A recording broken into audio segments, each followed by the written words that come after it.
انسان کسی سخت تنگی میں، پریشانی میں آ جائے،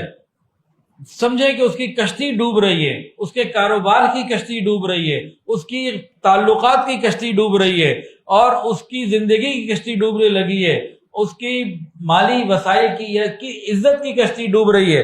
جب بندہ کسی تنگی میں آ جائے کسی بھی قسم کی، تو یہ والا درود شریف وہ کثرت سے پڑھے، 1000 مرتبہ پڑھ لے تو انشاءاللہ آسانی ہو جائے گی، اور 300 میں ہی آسانی اللہ عطا فرما دیں گے۔ باقی حضرت مولانا سید حسین احمد مدنی رحمۃ اللہ علیہ فرماتے تھے ان تمام پریشانیوں سے نکلنے کے لیے اس درود شریف کو روزانہ عشاء کی نماز کے بعد 70 مرتبہ پڑھ لینا۔ تو روز عشاء کے بعد 70 مرتبہ ہو جائے تو بہت اچھا، نہیں تو دن میں 70 مرتبہ ہو جائے۔ میرا الحمدللہ اس عمل کے اوپر اتنا یقین ہے کہ اللہ کی قسم، میں نے جب پریشانیاں تو آتی ہیں، ابھی خود میں 4 مہینے سے ایک خاص آزمائش سے گزر رہا ہوں، تو آزمائشیں آتی ہیں، سب کے اوپر آتی ہیں، کوئی سے وہ نہیں ہے، فارغ نہیں ہے۔ تو کوئی ایسی تنگی پریشان آ جائے، اس درود شریف کو کثرت سے پڑھیں، اللہ تعالیٰ ہر پریشانی کا حل عطا فرمائے۔ یقین کے ساتھ پڑھیں، کثرت کے ساتھ پڑھیں۔ یہ درود شریف کون سا ہے، اس کا واقعہ سن لیجئے، اور اس کے بارے میں حکم میں شروع میں بتا چکا ہوں، اور پھر آگے بھی اس کی تفصیل ابھی عرض کر دیتا ہوں۔ ایک بزرگ تھے موسیٰ ضریر رحمۃ اللہ علیہ، موسیٰ ضریر رحمۃ اللہ علیہ فرماتے ہیں کہ ایک مرتبہ میں ایک کشتی میں، پانی کے جہاز میں سوار ہوا، اور لوگ بھی تھے اس میں، ایسا طوفان آیا کہ بچنے کی کوئی امید نہ رہی۔ اسی حالت میں مجھے اونگ آ گئی، نبی علیہ الصلوۃ والسلام کی خواب میں زیارت نصیب ہوئی۔ نبی علیہ الصلوۃ والسلام نے فرمایا کہ تم بھی اور کشتی والے سے کہو کہ یہ والا درود شریف 1000 مرتبہ پڑھیں۔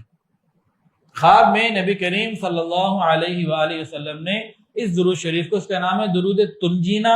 یا درود تنجینا، تنجینا کہیں تو ٹھیک، تنجینا کہیں تو ٹھیک، اس کو پڑھو۔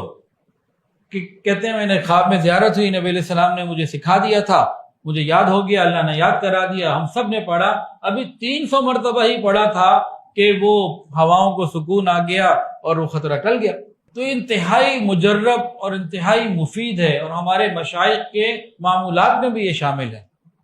درود تنجینا یا تنجینا۔ اب بعض لوگ کہتے ہیں کہ حدیث کے اندر یہ نہیں ہے، بالکل نہیں ہے، مانتے ہیں جی،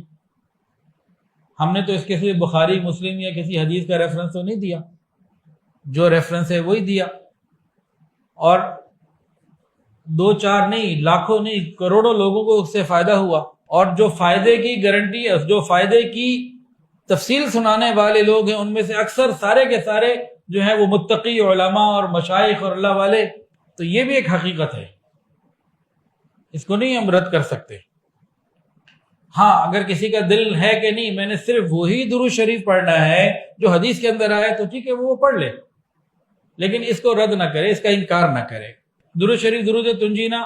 جگہ جگہ ملتا ہے، آپ کے موبائلوں میں بھی ہوگا، سب کے پاس ہوگا، میں پڑھ کے سنا دیتا ہوں۔ اللہم صلی علی سیدنا و مولانا محمد صلاۃ تنجینا بها من جميع الاحوال والآفات وتقضی لنا بها جميع الحاجات وتطهرنا بها من جميع السیئات وترفعنا بها عندك على الدرجات وتبلغنا بها اقصى الغایات من جميع الخيرات وفي الحیات وبعد الممات انك على كل شيء قدیر۔ بے شمار برکات ہیں، یقین کے ساتھ کریں، اللہ خوب رحمتیں عطا فرمائیں۔ ہر کشتی بھی، ڈوبتی ہوئی کشتی کو اللہ تعالیٰ